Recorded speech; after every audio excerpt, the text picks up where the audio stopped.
Morning, guys. Good morning. Good morning. Thanks for joining us. We'll start because it's 9 o'clock. We've only got 2 in right now, so we may have others joining, but right now you are unmuted. If you want to speak, I'm sorry. Well, actually, I think, you are. You're unmuted right now. Sometimes we get a little bit of background squelching if everyone's microphone is unmuted at the same time, so I'd recommend to mute it until you want to ask a question. And then, like I said, ask your question, then put the mute back on, just so we don't get any background noise. And remember, you can always type in a question as well. There's a chat button. Try to find that feature on there. We can answer your question that way as well. All right. We are recording the meeting. So if you know of colleagues that wanted to join but couldn't due to schedule conflicts today, this will be located under the AD resource page under Rookie Roundtable Zoom meetings. So now we can get started. So All we're right. going to share our screen with the PowerPoint we've created for today and go at it here.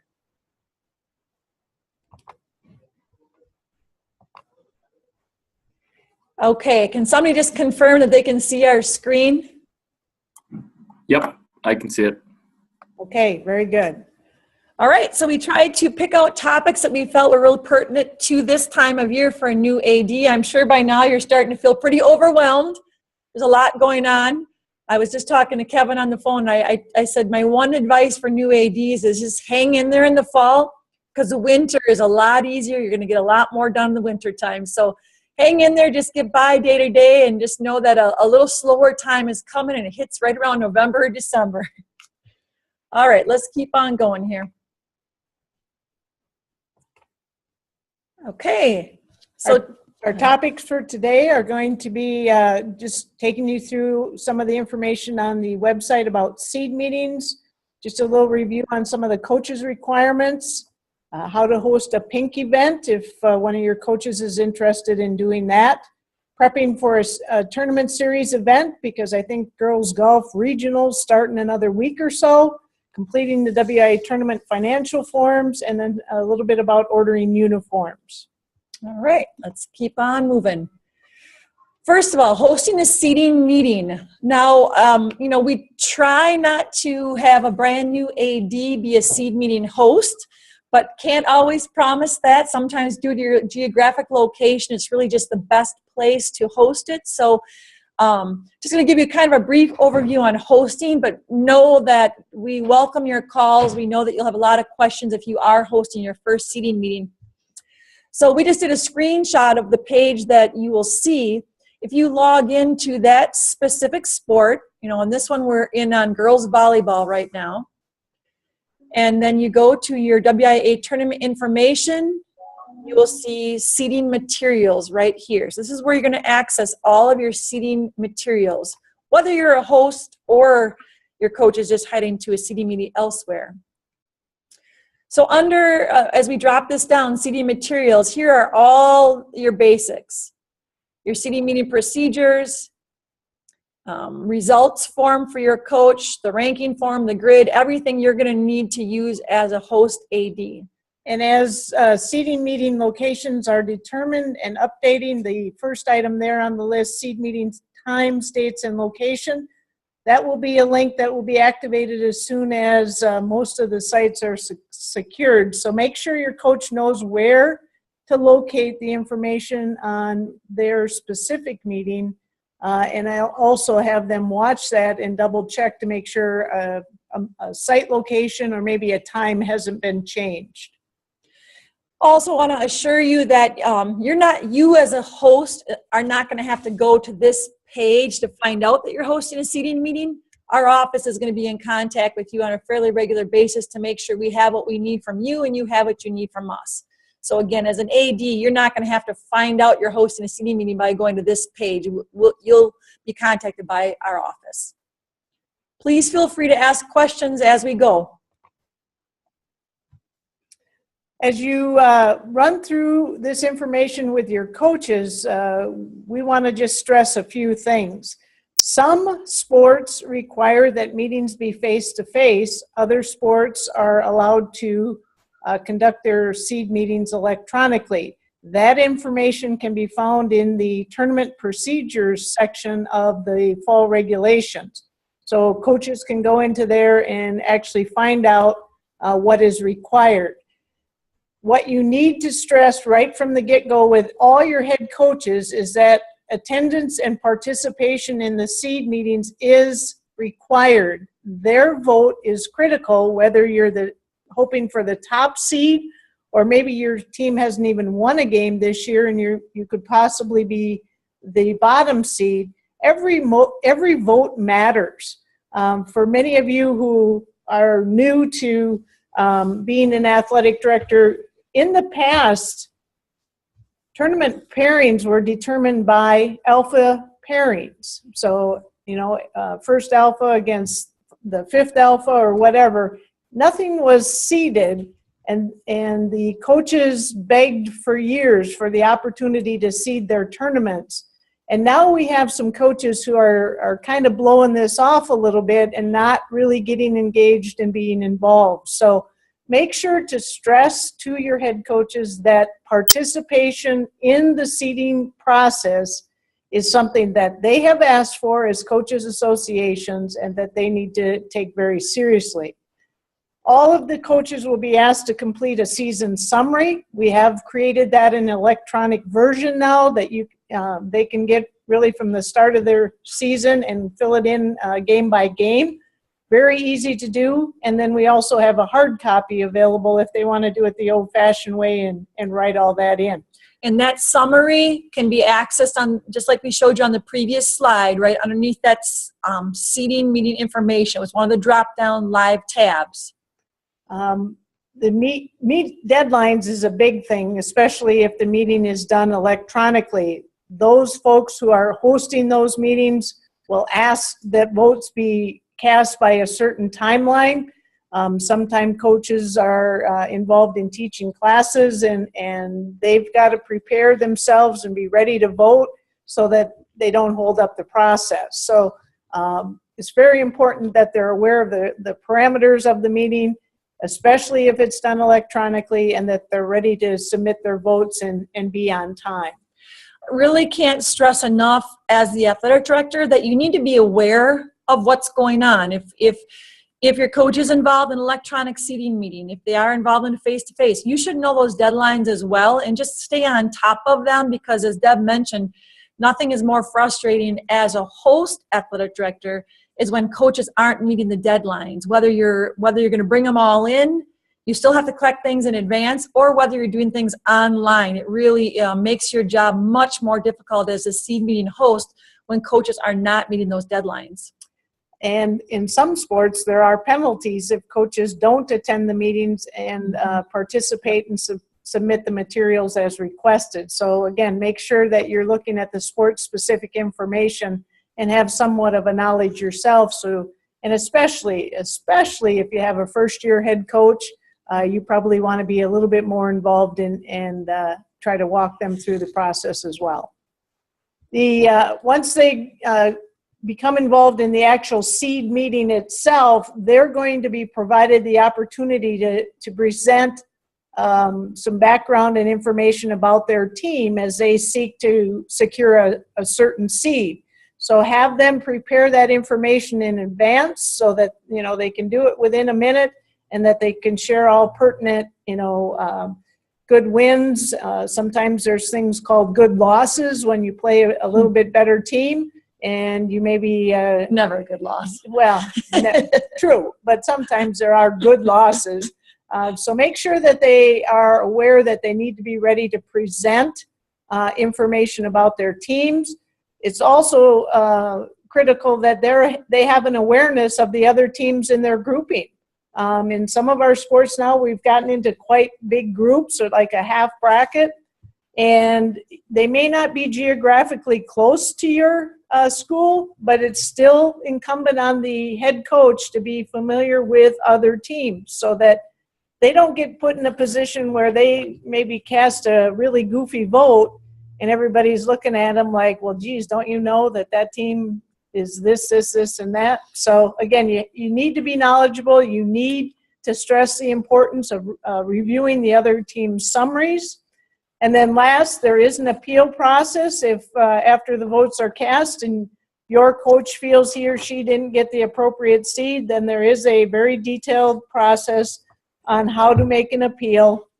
And there again, the more knowledgeable your coach is about this entire process and about the teams in the groupings, this will make it much easier to sell your team in the hopes of getting a higher seed. Have any of you been involved in a seeding meeting as a head coach? I was in 2009 to 2011 for basketball. So would you agree that 1 minute presentation, knowing the teams that you're playing and all that, would you agree that the more prepared you are, oftentimes it results in a better seed for you? Yeah, I would say the one meeting that I attended, I knew I was kind of on the lower end, and I had Randolph in my regional, so we knew going in who was going to be the favorite, but with everything else, it definitely helped at least the process move a lot faster. Yeah, definitely. So definitely make sure your coach feels prepared, especially a brand new coach. Any other questions about hosting a seeding meeting? Okay, let's talk. Our next topic is coaching requirements. I think that, Deb shared with you at the new AD workshop that there are some certain things that are required of coaches. One is to rank officials that they've seen throughout the season. To do that, they will access that information through the officials center. So this is found off the WIAA homepage and then officials center.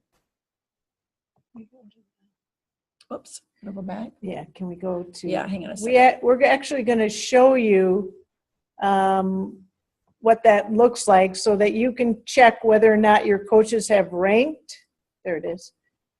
So we logged in as an athletic director, and if you go up under, once you're in the official center and go up under the word official or ranking, we chose report ranking summary by organization. Right? So it will actually. Nope, actually wrong. Sorry. Okay. My bad. We don't usually go into this way, so we're still learning. You go through rank and official. And then it'll come up and it will show your school. And if you scroll down on the page, it's going to give you a view of. We just cleared the filter. So this is what it's going to look like. It's blank. So you choose which sports season you want. Let's just say we're going to find football.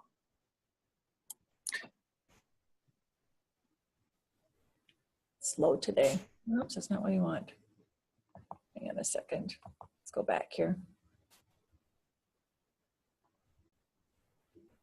Our internet is slow for some reason today. If we don't even choose a sport, it's going to pull up all the games that are involved with this school. And I do believe it showed that somebody had ranked. So you can see volleyball. That in 8:30, the game that Gresham played with Phelps, the volleyball coach had completed a ranking. Mm-hmm. If you look on the left-hand side, your events are by date, and you can go in and actually see whether or not your coaches have completed any ranking. So you can see that there's quite a few that haven't been done yet. So please keep tabs on your coaches and make sure that they are getting into the official center and are completing the rankings on the officials. That's a big deal. It's a big deal because we use that information to help us assign tournament officials. So the more information we can get from each of our coaches in our various sports, the better job hopefully we can do in assigning tournament officials for you. All right, we're going to go back now to our PowerPoint. Okay. So the next requirement of your coaches is completing rules exams and videos. To check on the status of that, you go through the WIAA homepage and you're going to go through AD resources. Let's just show you how you get there. Go to manage your school profile. And then you will choose up on the top here, you're going to choose this last tab, which is coach reports. And here you're going to be able to choose your drop down, the school year, which sport, and now you can see we chose football here. Run the report, and we're showing which football coaches at this school have completed their exam and which have not. You can convert this down here. This tab says convert to Excel, and so you can convert that to a spreadsheet that you can print out or share with your coaches. And again, you can do it by sport to kind of check and see who has completed and who has not.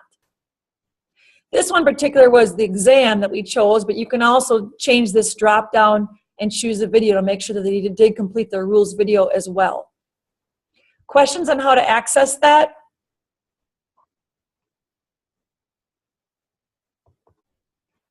So the big part here now is on accountability. What do you have in place as the athletic director to hold your coaches accountable to complete the rules exam and the rules video? Because this is a requirement of all member schools. We have heard from our athletic directors that many of them will withhold the pay or the coaching stipend until these requirements are met. Others have opted to suspend their coach from coaching games until the requirement is completed. Many of you are probably very creative, and there may be another way that you can get your coaches to get these two requirements done. But by now, those exams and videos should have been reviewed. The rules videos really are a good review for coaches of the rule changes and any changes to WIAA rules. So for instance, in football, I believe we're in week 5 already, and if your coach hasn't watched the video, you know, that in our mind just really isn't acceptable. So please follow up. Please make sure you're going in and checking those reports, and then, you know, put some measures in place so that you can hold your coaches accountable. We don't follow through on this end with that. That's you know, we don't check and let you know. We certainly can check for you if you're not sure how to get there. Call us and we can help you check to let you know which coaches have or have not. But you know, if you visited with us last meeting, we talked about a pre-season and a post-season meeting with your head coaches. It's a great topic to make sure that's on that list, is meeting these requirements. And I would definitely recommend to have it on both your preseason and your postseason meeting to ensure that those get done. All right, next topic on the agenda is hosting a pink event. Most commonly, we see this done in the sport of volleyball, but really we've seen it in a lot of different sports as well. And it's not always a pink event. Sometimes it's a red event because they're trying to raise awareness for American Heart Association or so on. I think we had a purple event supporting pancreatic cancer this fall in a volleyball tournament. So a lot of different types of events like that. The things that you really need to pay close attention to are probably the fundraising that's going on in conjunction with that, is specifically regarding to amateur status of your athletes, the uniforms being legal and compliant with National Federation rules and regulations. So we've created a page under the volleyball page called Hosting a Pink Event. And if you go to the rules and regs, you'll see this here, and you can, you know, there's a lot of commonly asked questions listed under this, but sometimes you just have a really unique situation. So just send us an email or give us a call and we can help you out. But this is a nice resource that probably will answer a lot of your questions you might have in conjunction with hosting one of these events. And I think the big thing with any of these kinds of events is to remember that, or reinforce that WIAA is not a big Scrooge and against these kinds of things. Our purpose is to enforce the National Federation rules. Some sports have some allowances that this can easily be done, and in other sports it's a little bit more difficult with the uniform requirements. I oversee soccer, and you know, there are some things that have to be changed around a little bit in order to facilitate that, and same is true in basketball. So when in doubt, have your coach make sure they ask you if it's appropriate, and if you're not sure, contact the person here in charge of that sport, and they can usually help you walk through that. But again, remember, try to reinforce with your coaches that the WIAA staff isn't against these kind of events, but that we are in a position where we have to enforce the rules so everybody's on the same page when it comes to pink events. All right, ready to move on?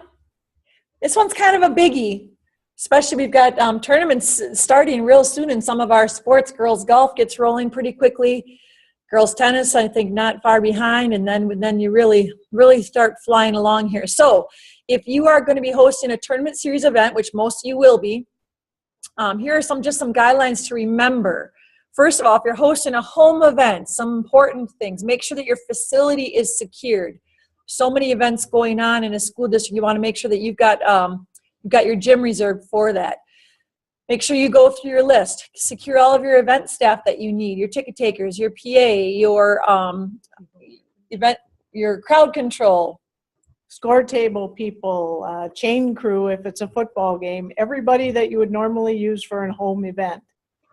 All schools have access to the WIAA tournament series information. However, it's very common practice, and I think it's gotten to be almost an expectation that you do share some type of an information letter with the visiting team. So you're just going to outline locker rooms, gym availability, roster information, home and away. Sometimes color of jersey, those kinds of things. If you look in the folder of information we gave you at the new AD workshop, there are sample letters of team information sheet or tournament hosting information sheets that you can use as a guide.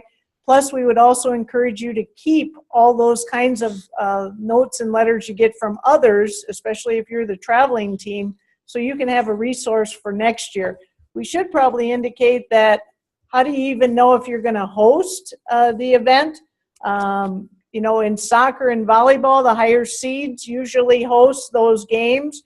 So if you believe you're going to be a higher seed, chances are you will also host. So again, look at the tournament information found either in the season regs, or we did do a snapshot of soccer.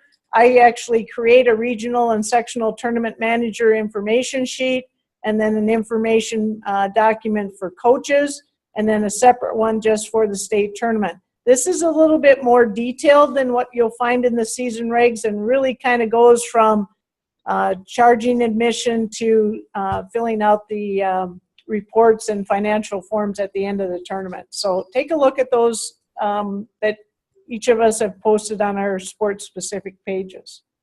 Depending on the size of your facility, most often you won't see pre-sales for tickets until you get further advanced into the playoffs. Usually at the sectionals, there's a lot of pre-sales going on. So think about that. If you have a very small facility, you may want to consider it even at the regional level. But either way, think about how you're going to handle those things, whether you're the host or you're the visiting team. Team rosters, that's an expectation to have something available for the teams. I think sometimes for the playoff series, it's nice to add a little touch by adding maybe the WIAA bracket on the backside of the roster. We have also, I believe you received an email today from Megan in our office. She's our graphic design person, social media. She's created a suite of graphics that you can access now under the AD resource page. That's got a lot of really neat logos you can use on your rosters throughout the regular season or the postseason.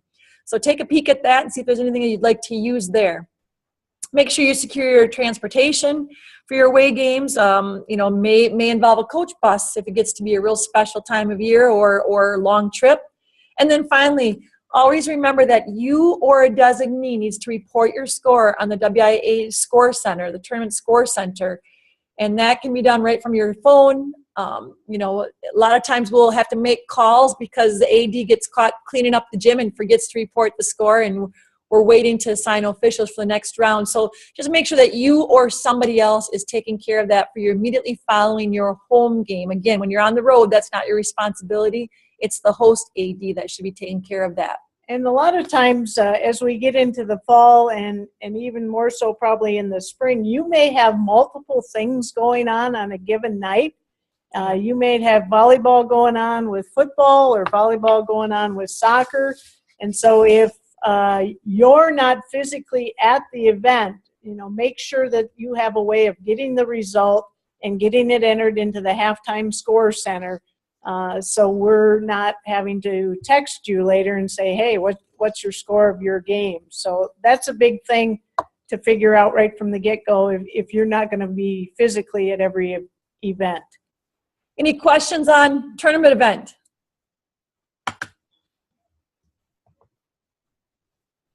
Okay, then following hosting an event, you're going to want to complete your financial form. This is so that you can be reimbursed for your expenses. Go ahead. Hey, welcome. Welcome. Hi. Okay, so we're talking about post the tournament event and filling out your financial form. All right, you there? Chad. I am. Sorry, I'm in class too. Multitasking. No problem. We can relate. Okay, so then again, under your AD resource page, you're going to access the tournament financial forms. Sometimes this is confusing. People want to go, they think it should be located under the sport page. It's not there. You're not going to find a football financial form under the football page. It's under the AD resource page. So you're just going to click on this. Here's for level 1 or 2. Open that up and you will get an Excel spreadsheet. Sorry about that. I didn't mean to go backwards, but I did.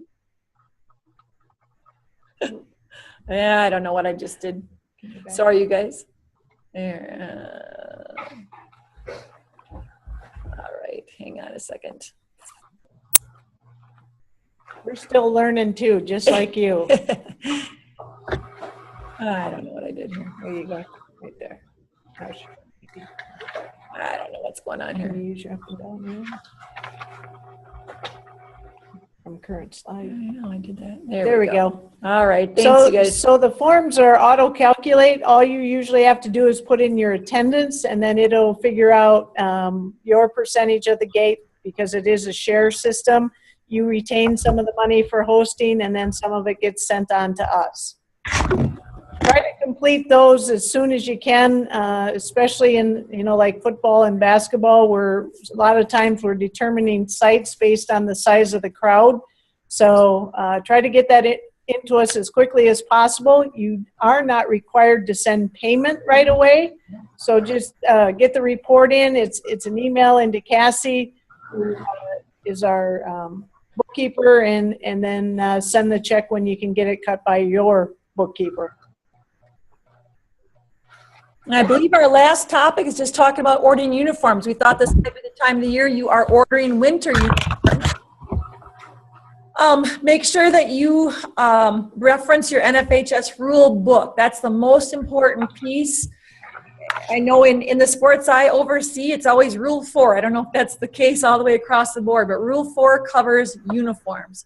So make sure that if you don't have a rule book yourself, that you sit down with your coach and you look at the NFHS rule book together and make sure that your guidelines meet the specifications.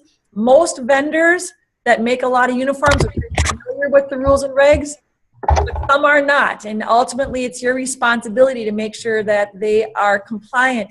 If you're not sure, just want to verify, just send a picture of it or a mock-up from your vendor, and we're happy just to give you a thumbs up through email to make sure that they are compliant before you order and spend the money. I would encourage you to set up a budget rotation cycle for your uniforms. Look at the pot of money that you've got available to you and then work out a plan that you feel is fair with your coaches. Most budgets I know are pretty tight, and a lot of coaches will go ahead and order uniforms with fundraised dollars in between because they can't wait as long as your budget allows, but would encourage you to at least set up a plan and get a system in place for ordering uniforms. One thing that's critical as you near the end of the season, which in some sports is coming pretty quick now, make sure that your coach does an inventory of the uniforms, and so that things get turned back. Because if that coach happens to leave and you have somebody new next year, you'll want to make sure you have an inventory of what uniforms are there. If you're missing uniforms, sometimes you can get 1 or 2 replaced. But I've known a lot of coaches that walk into a program and they're short, 2 or 3 jerseys, or some pants are gone or something happened. And same way with repair. There's a lot of things, especially like football pants, that you can, at the end of the year, get them washed, get them turned in. But if there's a lot of things that need to be sewn or repaired, it's a good time to do that. Instead of waiting until next year when you're ready to hand them out, and all of a sudden you got a bunch of rips, and the pads won't go in the pouches for the football pants and things like that. So again, begin to think of how you want to handle end of year inventory, assessing what uniforms you might buy. There are coaches who will just simply go to a clinic and get talking with a vendor and say, yeah, I want to get those uniforms. And if they don't know they have to get a PO or whatever, just make sure you make that all clear with your coach so you don't get stuck with a bill for a couple $1,000s worth of new gear. Another good thing to add to your postseason checklist with coaches, uniform inventory, or your preseason meeting with coaches and new uniforms. Takes us to the end of our presentation. At this time, we'll just see if there are any questions from any of you right now. I'm going to make sure we unmute you all. Chad, we hear you. Dan or Kevin, do you have any questions for us, or how are things going for you? Things are going well. Life in the fast lane, right? Yep. Any questions that any of you have for us? I do not have any questions. I do not either. Okay. Everything going pretty well? Yeah, so far so good. It's learning. The mentorship program definitely is definitely great. I've had the ability to talk with my mentor as well as other people within, and at the last WIAA meeting that we had, the District 6 meeting that I went to. So it's been great, and I have the luxury of having our old athletic director on campus as well. So that's definitely a big plus for me.